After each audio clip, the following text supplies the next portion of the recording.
오늘도 우리 다음교회 함께 하신 여러분들을 환영하고 축복하고 사랑합니다. 우리 옆 사람에게 인사합시다. 반갑습니다. 환영합니다.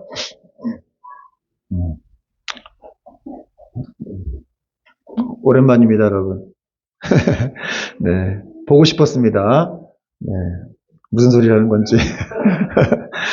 오늘 말씀 제목은 라헬이 지금 양을 몰고 오느니라 라는 제목으로 하나님 말씀 전하겠습니다. 야곱이 정들었던 고향을 떠나서 외삼촌이 살고 있는 그 밧단 아람으로 떠나갔죠. 가다가 해가 저물자 이제 광야에서 돌베개를 베고 잠을 잤습니다. 얼마 전까지만 해도 자기를 사랑해주는 그런 집에서 정말 이 77세 된 마마보이 야곱이 정말 아주 사랑을 많이 받고 살다가 이제 아주 어려움을 겪게 된 것이죠. 그런데 말입니다, 여러분. 놀랍게도 그 광야에 그 아무것도 없는 그 황량한 쓸쓸한 자리에 하나님이 함께 계셨다는 거예요. 그러므로 여러분, 우리의 삶에 가장 힘들고 절망적인 순간에 하나님이 함께 하시는 줄 여러분 믿으시길 바랍니다. 여러분, 지난 한 주에 어디 계셨어요? 지난 한 주에 여러분이 거한 모든 곳에 하나님이 함께 계셨다는 사실을 우리 믿어야 돼요. 우리가 뭘 했든지 또 어떤 일을 겪었든지 그 자리에 하나님이 함께 계셨다는 거예요. 그래서 그걸 믿는 사람만이 진짜로 영성이 있는 사람이에요. 여러분, 영성이 무엇입니까? 영성은 나와 함께 계시는 하나님에 대한 자각, 깨달음이에요. 아, 하나님이 나와 함께 계시는구나. 이걸 느끼고 깨달은 사람들만이 진짜 영성이 있는 사람이라고 할 수 있다는 것이죠. 그러니까 영성훈련 많이 받았고 어디 가서 영성훈련 받기도 하고 그렇기도 하고 나는 영성 있는 사람이야 이런 얘기도 하는데, 진짜 영성 있는 사람은 어떤 사람이냐? 하나님이 어떤 순간에든지 나와 함께 거하신다는 것을 깨닫고 그걸 인지하는 사람이에요. 여러분, 그게 왜 중요할까요? 그렇게 되면은 상황이 어떠하든지 간에 아무 문제가 되지 않습니다. 그렇죠? 우리는 어떤 때 좀 이렇게 뭐가 안 좋고 일이 안 풀리면 그때 하나님이 나와 함께 하시지 않는구나 라고 생각하면서 막 절망 속에 빠져버리죠. 그러나 정말 믿음이 있는, 영성 있는 사람들은 어떠한 순간에도 하나님이 나와 함께 계신다는 걸 믿기 때문에 담대할 수가 있고 기뻐할 수가 있는 겁니다. 우리 다음 가족들은 어떠한 상황에서도 하나님이 함께 하신다는 것을 믿음으로 담대하고 즐거워할 수 있는 저와 여러분 되길 바랍니다. 자, 이제 오늘 말씀 내용에는 이제 야곱이 자신이 가는 모든 곳에 하나님이 함께 하시는 것을 알게 되었어요. 그래서 그 야곱이 이제 이 하란으로 아주 즐겁게 나아가는 그런 모습이 나와 있는데, 이제 그렇게 나아가다가 이 야곱은 이 동방 땅에 도착을 하게 된다는 내용이 나오고 있습니다. 1절 보니까 야곱이 길을 떠나 동방 사람의 땅에 이르러, 여기 길을 떠났다는 말은 직역하면 야곱이 그의 두 발을 들어 올렸다 이런 말이에요. 뭔가 좀 느껴지지 않습니까? 생동감 있는 모습을 표현한 건데, 야곱이 길을 떠나기 위해서 이렇게 발을 들어 올려갖고 떼기 시작하는 모습을 이제 보여주는 거예요. 이 모습은 야곱이 자기 집을 떠날 때하고는 상반된 모습이죠. 자기 집을 떠날 때는 아주 암울하고 뭔가 좀 이렇게 아주 침울한 그런 마음 상태를 가지고 자기 형의 보복이 두려우니까 정말 이렇게 절망적인 모습으로 나왔는데, 이렇게 지금은 새로운 소망과 그런 꿈을 가지고 가벼운 발걸음으로 하란으로 향해 가고 있는 그런 모습을 보여주고 있는 거예요. 지금 야곱이 어떻게 왜 이렇게 된 겁니까? 바로 야곱이 하나님을 만났기 때문에 그렇다는 것이죠. 베델 광야에서 자기가 이렇게 아무것도 없다고 생각했는데, 나는 이제 버려졌구나, 나는 끝났구나 이렇게 생각했는데 거기에 하나님이 계신 거예요. 그래서 그 하나님을 만나고 나서 야곱이 이렇게 지금 신이 난 거예요. 힘이 났습니다. 그렇게 야곱을 짓누르고 있던 두려움과 그런 절망감으로부터 그는 이제 해방이 된 것이죠. 그리고 이제 하란을 향해서 아주 힘차게 나아갈 수가 있었던 것이죠. 여러분, 그러므로 우리가 중요한 건 이렇게 하나님을 만나는 게 중요해요. 여러분, 하나님 만났습니까? 하나님 내가 만났나 이런 생각. 하나님 만났으니까 여기 오셨겠죠. 근데 중요한 거는 사실은 하나님을 한 번 만나는 게 아니라 자주 만나야 돼요. 자주. 여러분 어떤 사람이라 할지라도 목사 아니라 목사 할아버지라 할지라도 하나님을 자주 만나는 게 중요해요.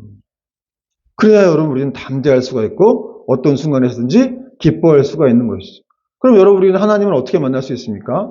일상적인 삶 속에서 기도와 말씀 묵상을 통해서 하나님을 경험하게 된다는 것이죠. 그런 걸 통해서 우리는 영혼이 부여해지고 정말 어떤 상황에 처하든지 항상 우리는 담대하고 기뻐할 수가 있게 된다는 것이죠. 여러분 그렇게 하나님을 매일 만난 사람들은 정말 이렇게 내가 어려운 순간에 처해지든지 간에 하나님이 나를 도우시겠구나 이런 생각을 늘 할 수가 있겠죠. 그런 차원에서 우리가 하나님을 자주 만나는 것, 또 그분을 찾으려고 하는 모습들은 아주 중요합니다. 자, 이제 2절에는 이제 야곱이 동방 땅에 들어갔어요. 하란과 가까운 땅인데 그 땅에 들어갔더니 아주 평온하고 그런 아주 놀라운 풍경들이 펼쳐져 있었는데 2절과 3절을 보겠습니다. 본즉 들에 우물이 있고 그 곁에 양 세 떼가 누워 있으니 이는 목자들이 그 우물에서 양떼에게 물을 먹임이라. 큰 돌로 우물어기를 덮었다가 모든 떼가 모이면 그들이 우물아기에서 돌을 옮기고 그 양떼에게 물을 먹이고는 우물아기 그 자리에 다시 그 돌을 덮더라. 여기 그 2절에 이 본즉, 그래서 야곱이 봤어요. 봤더니 들에 우물이 있고 그 곁에 양 세 떼가 누워있다라는데 이 본즉과 들에라는 사이에 우리나라 성경에는 안 나와 있지만 이 원문을 보면 이 보라라고 하는 그런 감탄사가 들어있어요. 본즉, 보라, 들에 우물이 있구나. 그리고 또 보라, 그 곁에 양 세 떼가 누워있다. 이런 식으로 되어 있어요. 보라가 뭐냐면 감탄사예요. 야곱이 그 고생을 해갖고 여기 이 하란 땅에 동방 땅에 왔더니 자기가 보니까 이렇게 들판에 이 우물이 있고 거기에 이렇게 평온하게 양들이 세 떼로 이렇게 누워 있는 거예요. 양 세 떼가 누워 있는 것이죠. 그러니까 한마디로 야곱이 너무 이렇게 하나님이 자기에게 보여주신 그런 어떤 땅들이 너무 감격스러워가지고 지금 야곱이 이렇게 기뻐하는, 기쁨의 탄성을 지르는 그런 모습을 보여주고 있는 겁니다. 그러면 야곱이 왜 이렇게 기뻐했을까? 왜 탄성까지 질렀을까? 여러분 그 양들이 있다라고 하는 거는 양을 치는 목자가 또 있다는 거 아니에요. 그러면 그 사람들을 통해서 자기가 가고자 하는 목적지까지 더 쉽게 갈 수가 있기 때문에 그걸 발견하고 또 탄성을 지른 거예요. 계속해서 끊임없이 광야만 있을 줄 알았고 절망만 있을 줄 알았는데 보니까 아주 평화로운 환경이 다 보이면서 뭔가 이렇게 소망이 막 깃드는 것이죠. 그래서 야곱은 드디어 사람들을 만났어요. 그리고 그들에게 물어봅니다. 4절과 5절, 6절인데 여러분 같이 한번 읽어봅시다. 4절부터 시작. 야곱이 그들에게 이르되 내 형제여 어디서 왔느냐? 그들이 이르되 하란에서 왔노라. 5절. 야곱이 그들에게 이르되 너희가 나홀의 손자 라반을 아느냐? 그들이 이르되 아노라. 야곱이 그들에게 이르되 그가 평안하냐? 이르되 평안하니라. 그의 딸 라헬이 지금 양을 몰고 오느니라. 여러분 야곱이 목자들을 만나자마자 아우 내 형제여 이렇게 표현을 했어요. 형제들아 너희들 어디서 왔느냐? 이렇게 얘기했더니 이 목자들이 뭐라 그러냐면 우리는 하란에서 왔다. 하란. 여러분 하란이라는 이름을 들었을 때, 지명을 들었을 때 야곱은 굉장히 기뻤을 거예요.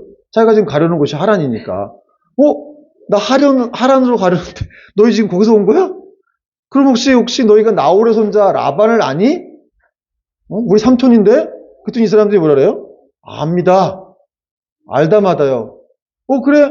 그럼 그 라반은 혹시 지금 잘 지내고 계시냐? 평안하냐? 이렇게 또 물어봤어요. 그랬더니 잘 지내고 계시고 말고요. 지금 그의 딸이 양을 몰고 이곳으로 오고 있습니다. 라는 그런 말을 해줬습니다.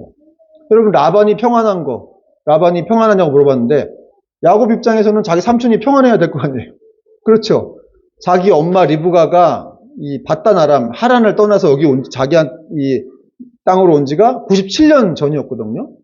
그러니까 100년이에요 거의. 그러니까 자기 삼촌이 어떻게 됐는지, 돌아가셨는지, 어디 이주회를 했는지, 아프신지 그런 게 중요할 거 아니에요. 만약에 그랬다 그러면 자기는 어디 갈 데가 없으니까. 그런데 평안하다는 거예요. 너희 삼촌 잘 계셔. 지금 근데 그 딸이 지금도 양 몰고 오고 있어. 이런 얘기를 하고 있는 겁니다. 여러분 야곱이 여기서 느끼는 그 감정들, 얼마나 기뻤을까. 아까도 말했지만 그런 풍경들을 보고 기뻐했다 그랬는데 사실 여러분 고대 근동에서 이렇게 어디를 찾아간다고 하는 자체가 굉장히 힘든 일이에요. 찾아가다가 죽을 수도 있고 어려움을 당할 수도 있고 못 찾아갈 수도 있는데 그런데 베델에서 신이 나타나셔서 이 야곱에게 보호와 인도하심을 약속했던 그 하나님이 약속대로 야곱을 이렇게 하란에 가까운 땅에 들어가게 하셔서 이 목자들을 만나게 하신 것이죠. 그리고 그 친인척이라고 하는 또 이제 외삼촌과 또 그의 딸도 이제 만날 수 있는 그런 여건을 허락해 주신 것입니다. 그러니까 여러분 이 야곱이 얼마나 기뻤겠어요.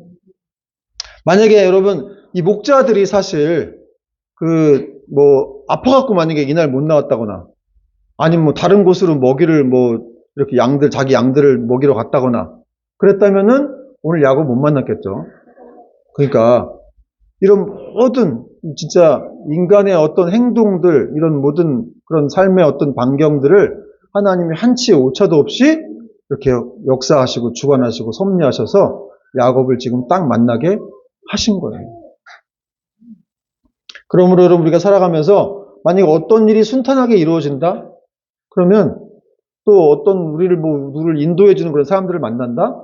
이런 것들이 그냥 우연히 이루어진 일이 아니라 하나님의 섭리 가운데 그의 간섭하심으로 이루어지는 하나님의 은혜임을 우리는 깨달아야 합니다.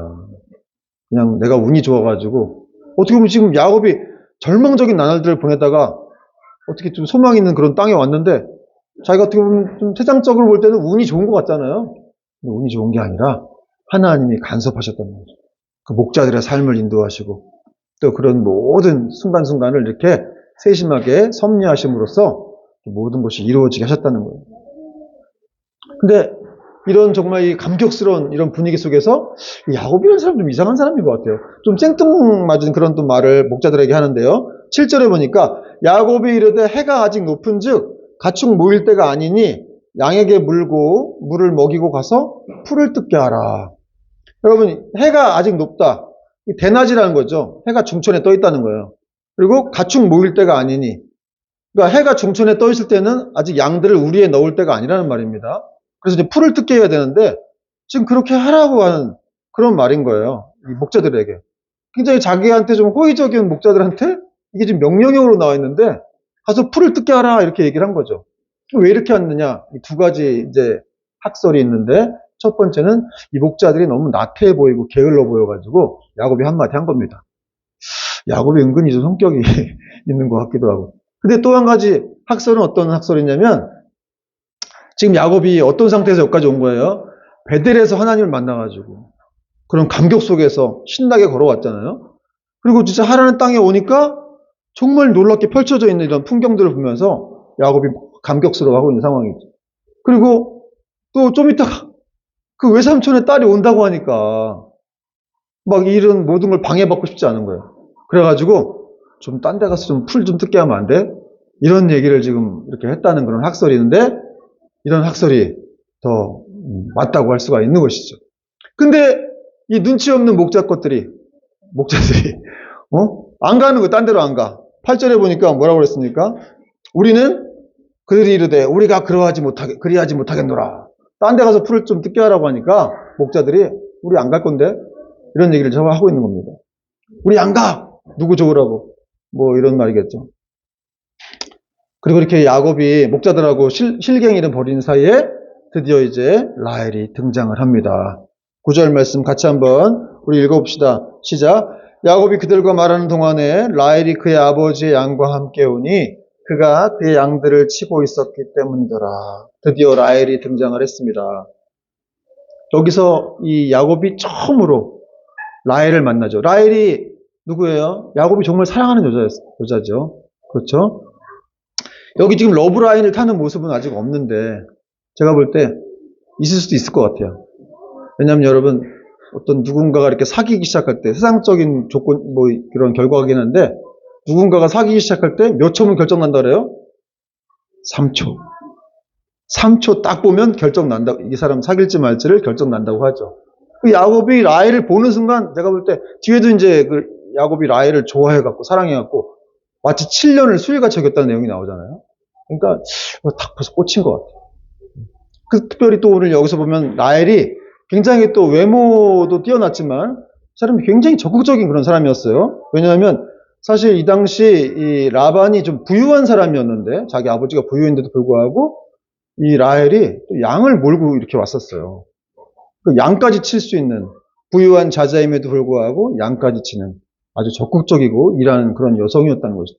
잠언에서 말하는 진짜 이 뭐 현숙한 여인 가까운 그런 사람이었습니다. 이 라헬을 보고 흥분해서인지 야곱이 갑자기 막 오바를 합니다.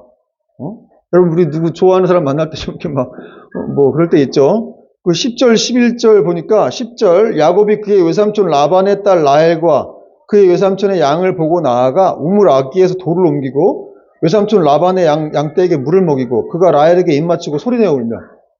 여러분 그 우물을 덮은 그 커다란 돌이 있었거든요. 근데 이 돌은 장정 두세 명이 붙어가지고 옮겨야 될 정도로 무거운 돌이었는데 지금 야곱이 혼자서 이 돌을 옮기고 있는 거예요. 마치 막 그냥 헐크처럼 그냥 힘이 솟아라 하더니 갑자기 사랑하는 여인 앞에서 그 돌을 옮겨가지고 자기가 덮어주고 또 라헬이 데리고 온 양들을 다 물먹이는 거예요. 물먹이고 갑자기 그냥 라헬을 보더니 막 소리를 내서 목소리를 높여서 막 울었습니다. 여러분 왜 울었겠어요? 얼마나 감격스러웠겠습니까? 그죠? 자기 인생 끝난 줄 알고 진짜 이제는 막판이구나. 마지막 내 인생엔 소망이 없겠구나. 이런 생각을 했는데 하란 땅에 왔더니 펼쳐진 풍경도 그렇고 또 자기가 그렇게 고대하던 외삼촌의 그 딸까지 이렇게 와서 자기를 보고 있으니까 막 그냥 너무 감격에 겹고 또 이것은 사실은 하나님에 대한 고마움이기도 해요. 광야에서 나타나셔가지고 지금까지 자기를 지켜주신 하나님, 진짜로 그 약속대로 내가 너를 떠나지 않고 너를 지킬 것이다. 이 땅으로 다시 돌아오게 할 것이다. 라는 그 약속의 말씀을 어기지 않고 계속해서 이렇게 해주시고 있는 것들을 보면서 야곱이 막 감격스러운 거죠. 여러분, 우리도 이렇게 정말 하나님에 대한 감격이 있어야 돼요. 우리 인생을 돌아보면서 사실 정말 힘들고 어려운 때도 많았지만 하나님이 지금까지 이렇게 인도해 오신 거, 거기에 대한 여러분 눈물이 있어야 됩니다. 진짜로. 그걸 모르면 우린 정말 하나님의 자녀라고 할 수가 없어요. 하나님의 은혜를 분명히 알아야 돼요. 그걸 아는 사람이 돼야 됩니다. 야곱은 그걸 알았어요. 자기 힘으로 여기까지 온 게 아니라 하나님이 여기까지 데리고 왔구나, 나를. 지금도 인도하시고 계시구나. 그 라헬이라는 사람을 통해서 그 하란이라는 땅을 통해서 그걸 지금 보고 있는 거예요. 그 감격이 막 밀려오니까 목이 맺고 정말 메마를 수가 없는 것이죠. 그러니까 어떻게 보면 이제 야곱이 고생을 많이 했기 때문에 이렇게 또 감격이 있는 건데, 그러니까 우리 삶에서 고생이라고 하는 것은 뭐 젊어서 이 고생은 사서도 한다고 하는 말이 있는데 고생이라고 하는 결코 나쁘지 않습니다. 여러분 고생하고 있는 분들이 계시다면 그게 결코 우리 삶을 메마르게 하지 않는다는 것이죠. 고난이 있고 또 고통이 있다라고 하는 것은 사실은 계속해서 눈물을 통해서 하나님을 만나게 할 수 있는 그런 축복의 또 요건이 된다는 것입니다. 자, 이제 야곱을 만난 라헬이 자기 아버지에게 알렸어요. 그랬더니 이 라반이 한 걸음에 달려와갖고 또 그냥 야곱을 끌어안고 막 그냥 입맞춤을 했습니다. 그리고 자기 집으로 데려갔죠. 12절, 13절 보니까 그에게 자기가 그의 아버지의 생질이요 리브가의 아들됨을 말하였더니 야곱이 말했죠. 라헬이 달려가서 그 아버지에게 알림해. 13절 같이 읽겠습니다. 시작. 라반이 그의 생질 야곱의 소식을 듣고 달려와서 그를 영접하여 안고 입맞추며 자기 집으로 인도하여 드리니 야곱이 자기의 모든 일을 라반에게 말하매. 여기 라반이 오자마자 막 안고 입맞췄다 그랬는데 이게 능동형으로 되어 있어요. 시제가. 능동형은 현재 반복이에요. 그러니까 라반이 계속해서 반복적으로 막 격렬하게 야곱을 끌어안고 막 옷을 만지고 막 몸을 만지고 그랬다는 거죠. 근데 이제 이런 이 구절을 유대의 랍비들이 이렇게 좀 해석을 좀 잘못해가지고 그렇게 또 해석을 했다 그래요. 사실은 이제 이 라반이 자기 조카가 막 기뻐가지고 만난 걸 기뻐가지고 막 이렇게 끌어안은 게 아니라 사실은 라반이 예전에 이 아브라함의 종이 리브가를 만나러 왔을 때도 많은 보석을 들고 왔는데, 그거 그때 이 라반이 보고 좋아했거든요. 그걸 보고서 이제 나왔다 그랬는데, 그때처럼 그 후손인 야곱이 또 보석을 숨겨갖고 왔을까봐. 야곱을 막 이렇게 몸을 뒤졌다. 뭐 그런 식으로 해석을 또 한 것이 있습니다. 근데 그런 해석은 뭐 얼토당토 않은 해석이고, 정말 이렇게 삼촌으로서 오랜만에 100년 만에 만난 그런 야곱이 너무 기쁘기 때문에 이렇게 안고 입 맞췄다고 할 수가 있는 것이죠. 자, 이제 라반은 자기 집으로 데려가서 한 달 동안 이렇게 머물게 했습니다, 야곱을. 그리고 이제 한 달이 지난 다음에 야곱에게 일자리를 제안해요. 그 내용이 이제 14절부터 마지막 20절까지인데, 14절 제가 읽어보겠습니다. 라반이 이르되 너는 참으로 내 혈육이로다 하였더라. 야곱이 한 달을 그와 함께 거주하더니, 15절 라반이 야곱에게 이르되 네가 비록 내 생질이나 어찌 그저 내 일을 하겠느냐, 네 품삯 것을 어떻게 할지 내게 말하라. 16절 17절 여러분 읽어보세요. 시작.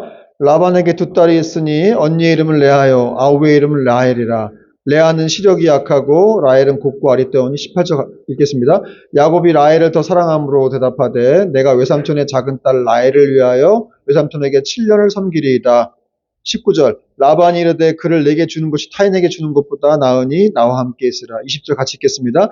야곱이 라헬을 위하여 7년 동안 라반을 섬겼으나 그를 사랑하는 까닭에 7년을 며칠같이 여겼더라. 여기 보니까 14절부터 라반이 이르되 이런 구절이 많이 나와요. 그러니까 지금 라반이 계속 말하고 있는 거죠. 한마디로 지금 계속해서 이제 야곱에게 뭔가 새로운 일이 펼쳐질 것에 대한 암시가 이렇게 되고 전개가 되고 있는데, 그러니까 라반이 한 달 동안 지켜보니까 이 야곱이 굉장히 성실해요, 생각보다. 그리고 목자로서의 어떤 가능성이 보인 거예요. 그래가지고 이제 정식적으로 이 야곱과 노동계약을 체결하려고 하는 거예요. 근데 이제 말이 노동계약이지 사실은 자신의 실리 추구에 이제 야곱을 이용하려고 하는 그런 욕심을 드러내기 시작한 겁니다. 그 내용이 15절에 나와 있죠. 라반이 야곱에게 이르되 내가 비록 내 생질이지만 조카지만 어찌 그저 내 일을 그냥 공짜로 하겠느냐. 내 품삯을 어떻게 할지, 월급 얼마 뭐 받을지 말아라.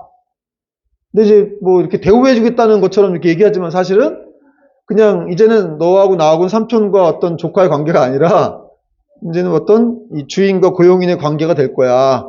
그런 관계로 재정립을 하려고 하는 그런 이 라반의 시도가 또 이렇게 보이고 있습니다.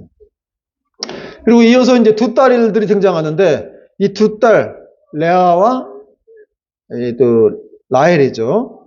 이 두 딸들이 이 라반과 야곱 간의 그 고용계약 체결에 있어서 아주 주요한 역할을 하게 되죠. 첫째 딸의 이름은 레아였고, 둘째 딸의 이름은 라헬이었는데, 레아는 시력이 안 좋았어요. 또 라헬은 근데 아주 곱고 아리따웠다고 표현하고 있습니다. 이 곱고 아리따웠다고 하는 말은 아주 광채가 난다, 외모가 수려했다, 이런 뜻입니다. 그러니까 라헬이 굉장히 예뻤던 것 같아요. 근데 이 야곱은 레아보다 라헬을 더 좋아했어요. 하여간 이 남자들은 참. 그러나 여러분, 정말 외모만으로 사람을 평가한다는 것은 참으로 위험한 일이라는 것을 우리는 알아야 됩니다. 어쨌든 야곱이 라헬을 많이 좋아했어요. 그래가지고 자기 삼촌에게 내가 7년 동안 봉사하겠습니다, 그런 말을 했다는 거예요. 무보수로 라헬을 얻기 위해서. 20절 야곱이 라헬을 위하여 7년 동안 라반을 섬겼으나 그를 사랑하는 까닭에 7년을 며칠같이 여겼더라. 여러분, 얼마나 끔찍이 사랑하면, 여러분 7년이라는 세월이 적습니까? 1년도 긴데 7년이라는 세월을 일하면서 전혀 힘들어하지 않았다는 거예요. 마치 한 3일처럼 여겼다는 거예요. 3, 4일처럼. 여러분, 이것이 바로 사랑의 힘이에요. 그렇죠? 정말 사랑한다면 힘들지 않습니다. 그냥 7년이고 10년이고 그냥 며칠처럼 여겨지는 거예요. 근데 사랑이 식으면 지루하고 힘들고 두렵습니다. 여러분, 사람에 대한 사랑도 그렇잖아요.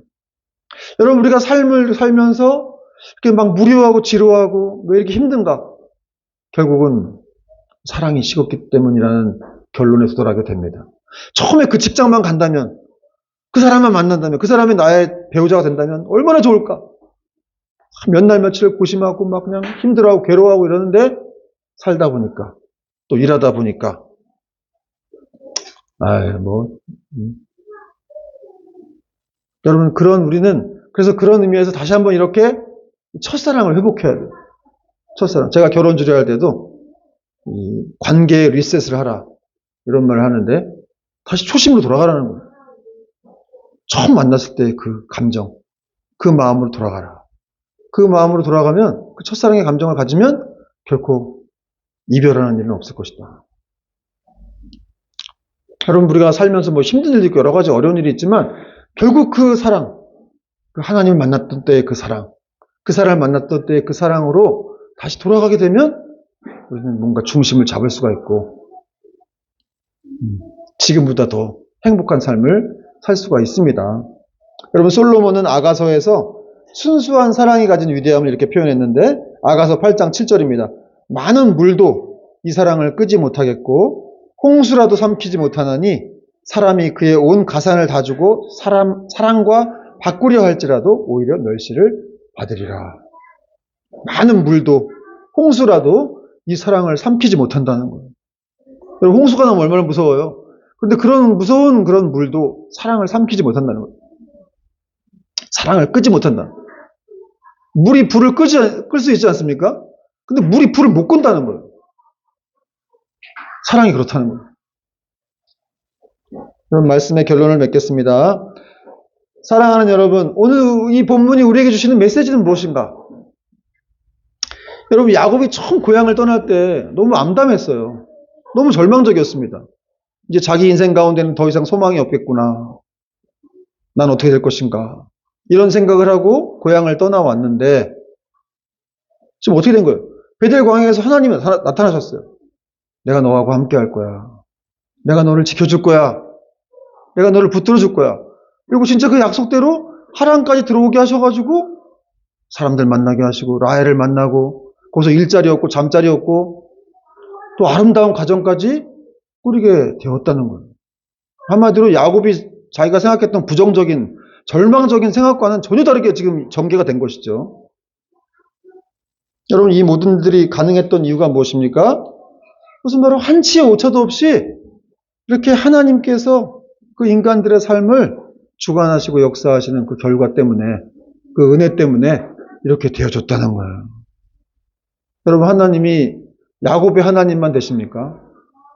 이 야곱의 하나님은 우리의 하나님도 되심을 믿으시기 바랍니다. 그래서 하나님은 오늘날 우리의 삶도 주관하시는 거예요.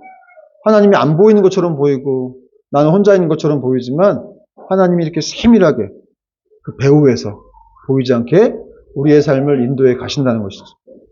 그리고 우리가 미처 알지 못하는 순간에도 우리 삶의 배후에서 그 생각과 어떤 걸음들을 하나님이 인도하신다는 거예요. 여러분, 그래서 이 성도의 삶이라고 하는 것은 어떤 우연이 아니고 우발적인 게 아니고 오직 하나님의 주권과 그 은혜 속에서 이루어지는 거예요. 만약에 그래서 이런 사실을 우리가 진짜 믿는 게 중요한데 정말 믿어야 돼요, 이거를. 여러분, 인생이 얼마나 두렵고 험난할 때가 많습니까?